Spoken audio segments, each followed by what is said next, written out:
Dia bilang gini, kalau kalian lihat ada ulama-ulama mendekati penguasa, maka perhatikan itu seperti kalian melihat ada kotoran dideketin sama lalat. Dan ulama yang Hmm. mendekati penguasa itu lebih parah daripada kotoran itu. Kenapa? Hmm. Karena apa yang dia cari?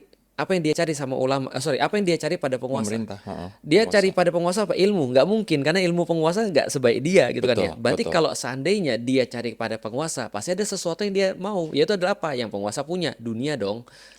Kecuali sebaliknya, kalau penguasa datang ke ulama, itu Betul, terhormat. betul. Karena dia punya sesuatu yang nggak penguasa punya. Dan sowan. Sowan, ilmu. Mm, Di dalam Islam, kenapa dikatakan oleh Rasulullah, Afdolul jihad kalimatul haq inda sultanin jair, sesungguhnya jihad yang terbaik adalah kata-kata benar seorang ulama di depan pemimpin yang zolim. Berarti ini fungsi check and balances. Kenapa? Karena seolah-olah Rasul pengen kasih tahu, ulama ini sudah tidak ada urusan dengan dunia. Kalau dia sudah tidak ada urusan dengan dunia, maka kata-kata jadi lurus. mm. Kan gitu. Nah, maka ini check and balances, karena dia nggak punya bias, dia nggak punya kepentingan dengan dunia. Apakah berdosa ketika negara, ketika pemerintah tidak melindungi hutan, Ustadz? Bukan dosa lagi menurutku sih, tapi itu dosa besar. Karena gini, kenapa kita katakan dosa besar? Karena dosa itu tergantung efek daripada hasil Hmm. dari dosa itu. Contoh misalnya kayak gini ya misalnya ya.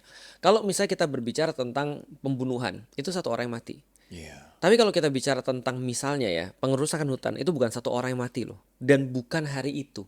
Tapi akan terjadi terus-menerus. Hmm. Nah ini problematikanya. Makanya Rasulullah itu dalam perkara-perkara kecil aja. Misalnya ketika ada sumber air itu dirusak, itu aja Rasul udah katakan itu adalah nggak boleh, itu adalah dosa. Ketika ada pohon misalnya, itu memberikan kehidupan bagi orang, itu aja harus dijaga. Dan di dalam Islam, coba bayangin ya, kita nggak bicara hutan nih, kita bicara satu pohon. Rasul bilang begini, kalau kamu lihat hari kiamat, misalnya nanti Mas Rory ngelihat matahari terbit dari sebelah barat, Hmm. Hmm. misalnya ya. Dan Mas Rory, kata Rasulullah, masih megang satu bibit kurma, maka tanamlah bibit kurma itu.